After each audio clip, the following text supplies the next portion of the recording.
weather gods are smiling down upon us and it is overcast and beautiful weather in Udaipur.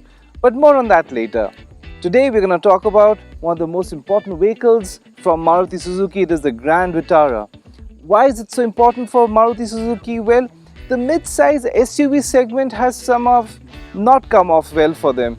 They've tried their level best with the original Vitara in 2007. Then later on, again they took out the second version of Vitara. It didn't do that well either. And then they launched the Nexa experience. And with that, the S-Cross also did fairly average. So this time around, Maruti Suzuki is throwing the kitchen sink. They are offering technology. They are offering different sorts of transmission options and all-wheel drive as well. So this is the first time in the segment, all these options. So we're going to find out if the Grand Vitara is going to propel Maruti Suzuki into the mid-size SUV segment. Will they finally overcome the final frontier? Now, design is a very personal opinion. So we today are going to, stick our necks out and say that we really like the design of the Grand Vitara. Now, Maruti calls this new design language as crafted futurism, and we agree that it'll actually attract a lot of SUV buyers. And why not? Because it has that presence. Now you got this huge chrome running across the front nose. It's like a bull bar kind of a feel. Then you got the contrasting elements of this black grille right here. Then the skid plate also, it's silver, so it's contrasting to the chrome face itself. If you have a closer look at the nose itself, the S logo, the Suzuki logo, it's crafted in such a way that it kind of comes out of the shell in itself. So it also has a 3D sort of a look. It looks really good. Now you look at the headlamp design, it's stuck to the new split headlamp design, and again it stands out because you can see that the LED DRLs right here, they are like 3 claws. So they do kind of add to that macho look, and of course you have the square headlamps right here. All in all, the front nose has a unique character of its own. What is the first thing that you notice when you look at the Grand Vitara's side profile? It's got to be the overall length, right? And why not? Because it is the segment leader. The specs of the overall length is 4,345 millimeters. That should translate into a spacious cabin. So we'll get to the details of the cabin later. You look at the design as a whole, it's simple, so it'll age gracefully. It comes with 17-inch alloy wheels and all 4 wheels get disc brakes. Before we get to the rear, take a look at the C-pillar. It comes with a metal finish strip right here, and we let you try and recall where you've seen it first. So let's start with the LED rear lamps, and what makes them look very premium is the fact that the LED lights, they run across the boot. They are not reflectors. Then you look at the design elements, they really do stand out because they protrude out, and you can see that Maruti has given a lot of attention to details. When you move below, you see that again, that contrasting skid plate color, and along with this and the squarish wheel arches, it does give the Grand Vitara that butchish look that the SUV owners are looking for.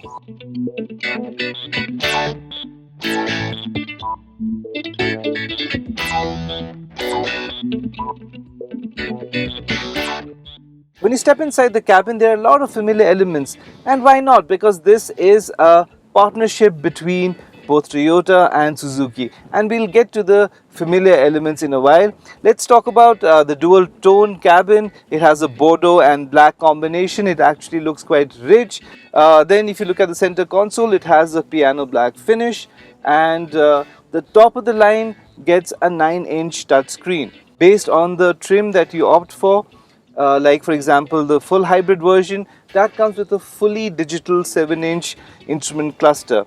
On the other hand, the regular ones, they come with the analog dials and a multi-information center or a screen right in the middle. Moving forward, it also comes with a lot of features like ventilated front seats, panoramic sunroof. So it has the works, and this is going to be something that a lot of people will be looking forward to it. Then you look at the steering wheel itself. It's a very familiar steering wheel. It has all the functions like you can change the modes, you can answer your calls or not answer your calls. You also have voice command as well, and of course cruise control.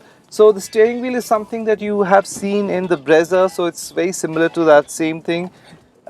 Could it have been something more better? Well, it could have, but then that's where the Maruti components come in, and that's why we think that it's going to be aggressively priced, this vehicle. Of course, it comes with the usual features like a USB port, 12-volt socket, and again, the top of the line range comes with a wireless phone charger. So this is the front. Let's now talk about the rear space, because end of the day, this is the longest vehicle in the segment, so it should have a lot of space as well. So Maruti Suzuki has wisely used the overall length of the Grand Vitara, and why not? You can see a lot of knee room, leg room, you can actually stretch your legs, so there's plenty of room there. The shoulder width is not the best in the segment, but then you really can't complain either. If you look at the headroom, it could be a bit of a squeeze if you're over 6 feet, but then that is only in the case of a trim which has a panoramic roof. If you go for the standard version, I don't think that should be an issue. If you look at the seats, they're very comfortable. The backrest is very supportive. As a matter of fact, the backrest can be adjustable. It has a two-fold adjustable option also. So again, that is a very practical option. As you can see, it also comes with an armrest like most of its rivals. And yes, it has AC vents, and you've got your charging ports right here. You have one USB and a Type-C port. So you are very much in a comfortable place when you're sitting in the back, and you really can't complain much.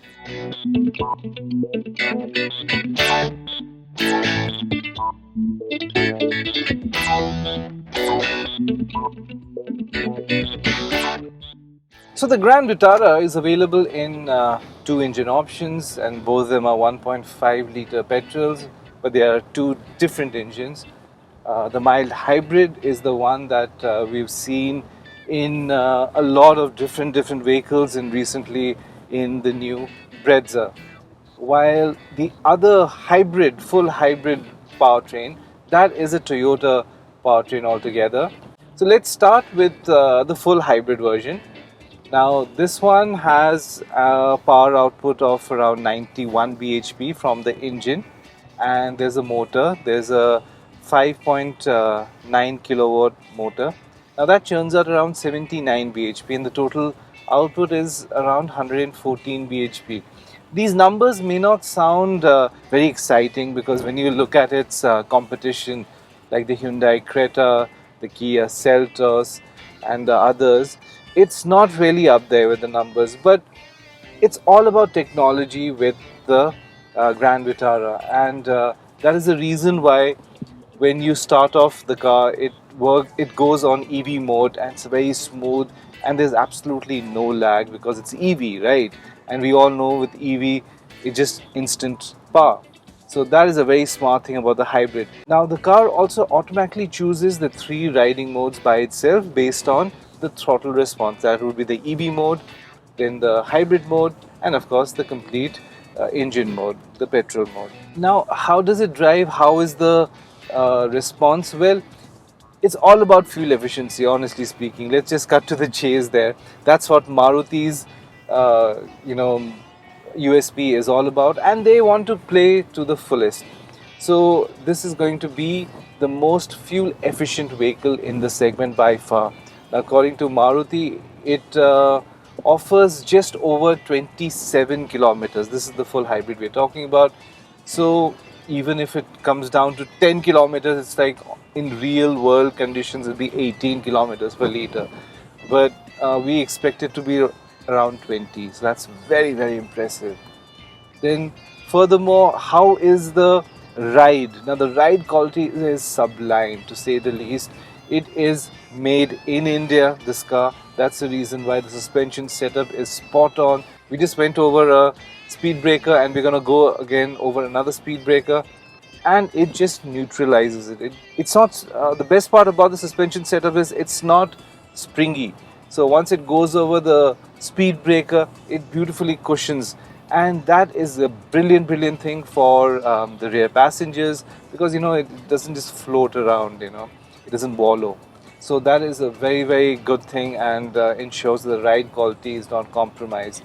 In terms of performance, yes, it is not the fastest, but then it's not supposed to be. But it still has more than enough power.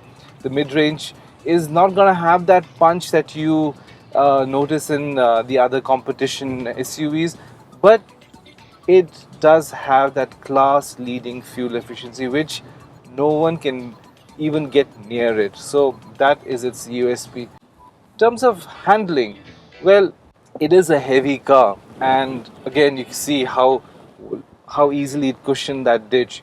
So when you have a car that goes over ditches and potholes at ease, obviously the handling quality is not going to be razor sharp, and it's not supposed to be again.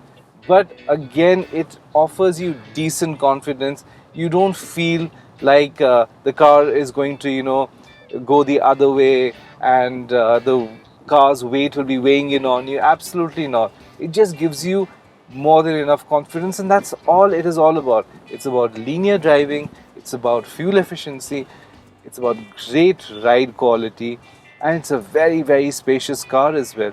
So these things really work for the full hybrid.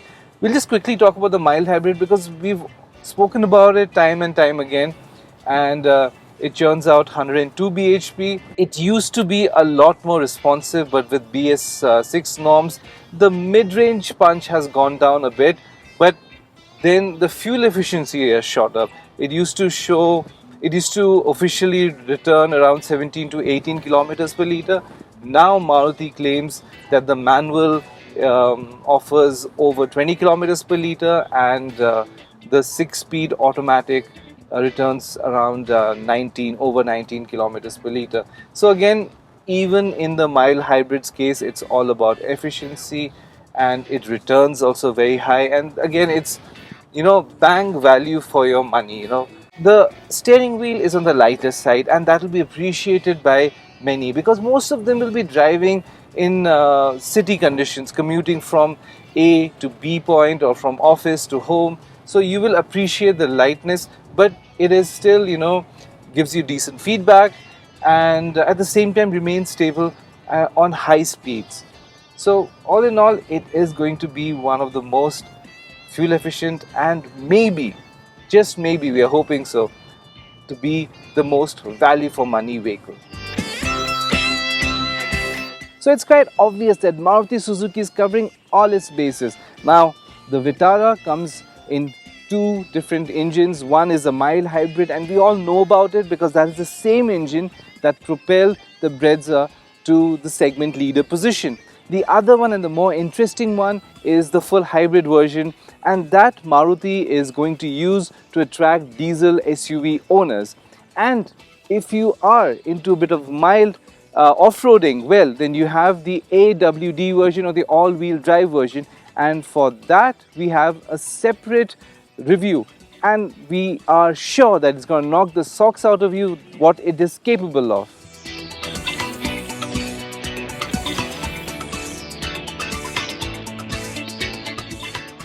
Now, coming back to the Grand Vitara as a product, well, it is spacious, it is packed with features including 6 airbags. So in terms of safety, it is right up there.